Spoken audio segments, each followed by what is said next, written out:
Bonjour à tous. Alors dans une vidéo précédente, on a vu comment les neurones se transmettaient des messages par potentiel d'action. Et on a vu aussi que pour se transmettre un message d'un neurone à l'autre, il y avait un contact qu'on appelle la synapse, mais que ce contact, il n'était pas complet, c'est-à-dire qu'il y avait un espace entre les deux neurones et que l'électricité du potentiel d'action ne pouvait pas se transmettre directement d'un neurone à l'autre. Aujourd'hui, on va voir comment ce message se transmet à travers la synapse.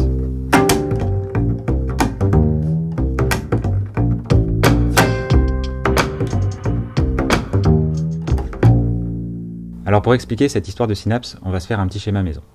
Alors sur ce schéma, on voit deux neurones. On a en haut l'extrémité du premier neurone, c'est-à-dire la fin de l'axone du premier neurone. Et en bas, on a le début du deuxième neurone. Donc on est dans une situation où il y a un potentiel d'action qui s'est propagé dans le premier neurone et qui arrive à l'extrémité de l'axone du premier neurone.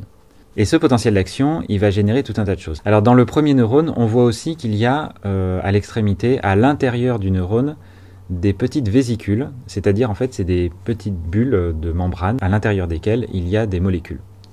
Et ces molécules, elles vont jouer un rôle capital dans la transmission du message d'un neurone à l'autre. Quand le potentiel d'action arrive au bout du neurone, ça provoque un arrimage des vésicules au niveau de la membrane synaptique.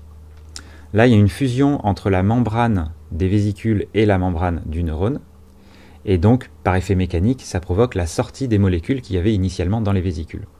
Et ces molécules, on les appelle des neurotransmetteurs.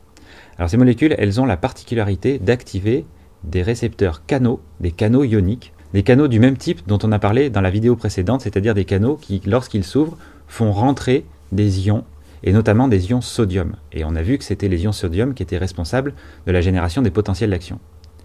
Et donc, quand ce neurotransmetteur est libéré dans la fente synaptique, il va naturellement se fixer à ces récepteurs canaux, et ces récepteurs canaux, quand ils ont des neurotransmetteurs qui sont fixés à eux, ça déclenche leur ouverture, et leur ouverture déclenche des courants sodiques. Et le courant sodique va déclencher un nouveau potentiel d'action. Et c'est de cette manière que dans le deuxième neurone, une fois que cet événement se produit, on a un deuxième potentiel d'action qui est produit et qui va se propager à son tour dans les prolongements du deuxième neurone.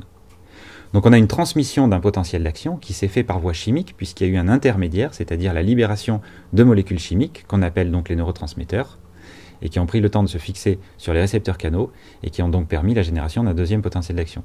C'est pour cette raison qu'on appelle ça des synapses chimiques, et c'est aussi pour cette raison que la transmission d'un message par une synapse prend un peu plus de temps que juste le long d'un axone, parce que tout ce processus, ça va prendre beaucoup plus de temps que juste la propagation d'un potentiel d'action, comme ça dans un axone ou une dendrite. Les neurotransmetteurs, il y en a de deux types.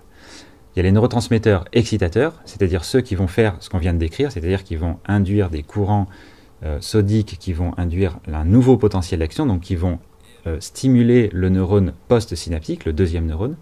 Et puis il y a des neurotransmetteurs qui sont au contraire inhibiteurs, c'est-à-dire eux, ils vont faire le contraire. Quand ils sont libérés au niveau de la synapse, ils vont faire en sorte que le deuxième neurone soit bloqué dans sa capacité à créer des nouveaux potentiels d'action. Donc il est bloqué, on dit qu'il est inhibé. On verra dans une prochaine vidéo en détail ces neurotransmetteurs qui sont soit excitateurs, soit inhibiteurs, et surtout on verra à quoi ils servent dans des exemples de réseaux de neurones. Quant à moi, je vous dis à la prochaine fois. Salut!